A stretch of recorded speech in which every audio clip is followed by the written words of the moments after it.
Hello everyone, welcome back to my channel. आज की class में हम 22 और 23 यानी आज और कल आपसे जो भी न्यू टॉपिक्स पूछे गए हैं उनको हम डिस्कस करेंगे। और ये जो टॉपिक्स हैं ये मेमोरी बेस्ड टॉपिक्स हैं, यानी बच्चों को जितना याद था और जो मुझे लगा कि वो न्यू है and they have a fair chance कि वो आगे रिपीट हो सकते हैं, तो मैं आज की वीडियो में वो आपसे डिस्कस करने वाली हूँ। देखिए, सबसे पहले हमसे कम्युनिकेशन में पूछा गया था क्रोनोलॉजी ऑफ वंदे मातरम। ये इसलिए पूछा गया था क्योंकि अभी वंदे मातरम ने 150 ईयर्स पूरे किए थे। देखिए, 1875 में बंकिम चंद्र चट्टोपाध्याय जी ने वंदे मातरम लिखा था बंगाली में। 1882 में वो आनंद मठ एक नॉवेल है जिसमें उसको पब्लिश किया गया था। फिर 1896 में it was sung for the first time in public by Rabindranath Tagore at Indian National Congress session in Calcutta. Fourth, 1905 में it became the anthem of Swadeshi movement during the partition of Bengal. Fifth, 1906 में मुस्लिम लीग ने ढाका में कोई सेशन हुआ था, वहां पे वंदे मातरम गाया था। देन वी हैव 1937 जहां पे it was adopted as the national song. आपको ईयर्स भी याद रखने हैं और आपको प्लेसेस भी याद रखनी है। जैसे ये कैलकाटा में गाया गया था इंडियन नेशनल कांग्रेस सेशन में, ठीक है। यहाँ पे ढाका में, क्योंकि क्या पता वो पूरा लाइन सेम दे आपको लेकिन लास्ट में कोई प्लेस अलग कर दें, तो आपको बहुत केयरफुली हर एक चीज समझनी है। उसके बाद 1947 में at the stroke of midnight it was sung at Constituent Assembly. 1950 में जो हमारे वंदे मातरम के पहले दो स्टैंजास थे, ठीक है, उनको अडॉप्ट किया था एज नेशनल सॉन्ग। 1950 से प्रेजेंट तक it continues to inspire and unite every Indian. So अगर सिग्निफिकेंस की बात करते हैं, so it is a symbol of patriotism. It inspired freedom fighters, awakened the spirit of unity and a timeless ode to mother India। अब question देखते हैं। हमें arrange करना है वंदे मातरम को क्रोनोलॉजिकल ऑर्डर में। Vande Mataram was adopted as the national song by constituent assembly included in Anand Math। Then it was composed by Bankim Chandra Chattopadhyay and it was sung for the very first time। देखिए, सबसे पहले composition आएगी, तो सबसे पहले 3 आएगा।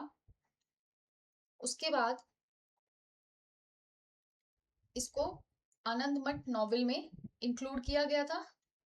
फिर INC में इसको गाया गया था कैलकाटा में, और इसको फिर नेशनल सॉन्ग की तरह अडेप्ट कर लिया गया था। तो option number A will be the correct answer. तो आपको ये पूरा सीक्वेंस पता होना चाहिए अलोंग विद द प्लेसेस। मैं फिर से बोल रही हूँ, प्लेसेस भी पता होनी चाहिए प्लस ईयर्स भी आपको पता होने चाहिए। फिर एक क्वेश्चन आपसे पूछा गया है आज कौटिल्य के ऊपर, कौटिल्य की बुक्स के ऊपर। अब एग्जैक्ट क्वेश्चन क्या था वो पता नहीं है, बट कौटिल्य जिनको हम चाणक्य भी बोलते हैं, ठीक है, उन्होंने एक संस्कृत टेक्स्ट लिखा है अर्थशास्त्र। और अर्थशास्त्र it is divided into 15 books जिसको हम अधिकरण बोलते हैं। द फर्स्ट बुक इज विनय विनय अधिकरण, यानी कंसर्निंग द डिसिप्लिन, यानी ट्रेनिंग, एजुकेशन और पर्सनल डिसिप्लिन जो भी एक राजा की होती है उसके ऊपर बात करते हैं। उसके बाद आता है हमारे पास दूसरी बुक जो है अध्यक्ष प्रचार, यानी द ड्यूटीज ऑफ सुप्रिटेंडेंट, यानी the details of administrative machinery of the state including revenue, agriculture and trade. फिर बुक 3 है हमारी Dharmasthiya concerning the laws, that is a comprehensive civil code, but जो कवर करता है मैरिज, इनहेरिटेंस, प्रॉपर्टी कॉन्ट्रैक्ट्स। फिर fourth book है हमारी Kantaka Shodhana, that is removal of thorns, यानी it deals with criminal law, suppression of anti state elements, protection of citizen. Fifth book है Yogavritta, that is a secret conduct, यानी to conduct courtiers, secret services, and in handling of conspiracies.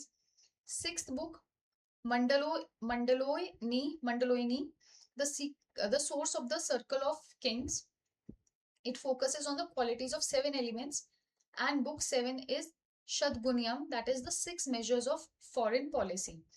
It details diplomatic strategies including peace, war, neutrality, alliance, and making peace with one another. तो ये जो 7 books हैं ये आपको पता होनी चाहिए। मेन बुक हमारी अर्थशास्त्र है, ये उसके अंदर सब डिविजन्स हैं 7 बुक्स। तो ये जो भी मतलब आपको इनके नाम पता होने चाहिए और ये किससे डील करते हैं इतना तो आपको पता होना चाहिए। This is the basic. फिर हमसे इंडियन लॉजिक में पूछा गया है आज कर्म योग। सो कर्म योग क्या है? It is the path of selfless action, doing your duties with full awareness but without any attachment to the outcome. Outcome के साथ कोई अटैचमेंट नहीं है, लेकिन आप अपनी सारी ड्यूटीज, सारे एक्शंस आप अपने फुलफिल कर रहे हैं। It teaches you how to act with clarity and sincerity while letting go the need for control, recognition or reward. चार प्रिंसिपल्स कौन कौन से कर्म योग के?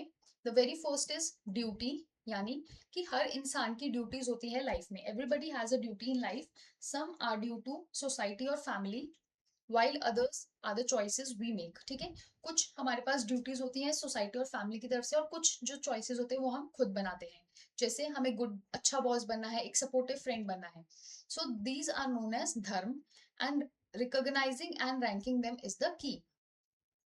उसके बाद आता है ईगो। ईगो क्या है? Self image and the thoughts you have about yourself and others. आप अपने बारे में और दूसरों के बारे में कैसा सोचते हैं, that is your ego. And it is shaped by likes, dislikes and desires. So ego can distort our view of reality and cloud our understanding. Third principle आता है हमारा अटैचमेंट। अटैचमेंट मतलब डूइंग योर ड्यूटी इम्पार्शियली। ठीक है, आपने कोई biasness नहीं रखना है और अटैच भी नहीं होना है।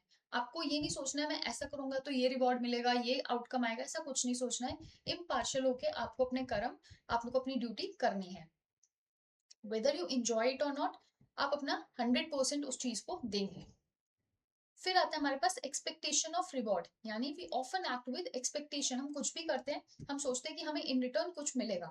सो this could be working for a paycheck और रिकॉग्निशन, और even caring for loved ones in hope कि हमें वापस से प्यार और ग्रैटिट्यूड मिलेगा। तो आप जब बिना एक्सपेक्टेशन के कोई काम कर रहे हैं तो रिजल्ट जो है वो आपके एक्शंस को इन्फ्लुएंस नहीं करता है। So these are the four principles: duty, ego, attachment and expectation of reward. उसके बाद एक क्वेश्चन आपसे पूछा गया था ओटीटी प्लेटफॉर्म्स के ऊपर असेंडिंग ऑर्डर में। Disney plus Hotstar, Netflix India, Amazon Prime Video, Sony Liv. आपने इसको क्रोनोलॉजी में लगाना है। देखिए, सोनी लिव आया था हमारा 2013 में। ठीक है, सोनी लिव आया 2013 में। हॉटस्टार आया है 2015 में। नेटफ्लिक्स आया है 2016 में। Amazon प्राइम भी 2016 में आया है। Z5 2018 एंड डिस्कवरी 2020 में आया था। ठीक है, सो ये भी 2016 में आया है। तो हमें असेंडिंग ऑर्डर में लगाना है, यानी छोटे से बड़ा। तो सबसे पहले आएगा सोनी लिव, सबसे पहले 4 आएगा। उसके बाद इन्होंने 4 के बाद 2 दिया है। फिर इन्होंने हॉटस्टार, Amazon। वैसे तो इसका करेक्ट आंसर 1 है। ठीक है, मैं एक बार देख लूंगी कहीं चेंज तो नहीं हुए हैं। ठीक है, मतलब ओटीटी प्लेटफॉर्म्स पे क्वेश्चंस आपसे पूछे गए थे और उसको आपने लॉन्च ईयर के हिसाब से अरेंज करना था। उसके बाद ड्राई लैंड्स सीक्वेंस पूछा गया था। देखिए, ड्राई लैंड्स क्या होते हैं? काइंड ऑफ डेजर्ट्स जो हम एरिडिटी इंडेक्स के थ्रू मेजर करते हैं। अगर तो aridity index is less than 0.05, उसको हम बोलते हैं हाइपर एरिड, यानी ये मोस्ट ड्राई होता है, सबसे ज्यादा ड्राई ये डेजर्ट होता है। फिर एरिड आता है, सेमी एरिड आता है एंड ड्राई सब ह्यूमिड आते हैं। So this is least dry. ठीक है, एरिड वाले 0.05 से 0.20 के बीच में लाई करती है एरिडिटी इंडेक्स। सेमी एरिड के लिए 0.20 से 0.50 एंड ड्राई सब ह्यूमिड के लिए 0.50 से 0.65। फिर एक क्वेश्चन पूछा गया था, what are the steps to delete an email. ये आपसे आईसीटी में पूछा गया है, steps to delete email. So the very first is, आप अपने लॉग इन करते हैं या ओपन करते हैं ईमेल अकाउंट को। फिर आप इनबॉक्स में जाते हैं, आपने जो भी मेल डिलीट करनी है आप उसको सिलेक्ट करते हैं, क्लिक करते हैं डिलीट का बटन। ठीक है, ऐसा बना होता है, आप उसको क्लिक करते हैं। अब जो ईमेल है वो डिलीट नहीं होता, या तो वो ट्रैश में चला जाता है या फिर वो डिलीटेड आइटम्स एक फोल्डर होता है उसमें चला जाता है। वहां से जब आप उसको एम्प्टी करते हैं, उस ट्रैश को या उस डिलीटेड आइटम के फोल्डर को जब आप एम्प्टी करेंगे, तब भी आपकी जो वो ईमेल है वो परमानेंटली डिलीट होगी। सो email remains in the trash deleted items until you empty it. जब आप उसको खाली कर देंगे तब वो परमानेंटली डिलीट हो जाती है। ठीक है, so these are the questions जो मुझे लगा था कि दे आर न्यू, और एक बेसिक इंफॉर्मेशन मैंने आपको दे दी है इन टॉपिक्स के रिगार्डिंग। आपको कोई भी डाउट होगा आप पूछ लीजिएगा, और मुझे अगर कोई भी नया टॉपिक मिलेगा तो मैं उस पर वीडियो बना के अपलोड जरूर करूंगी। So take care, bye bye, and thank you so very much.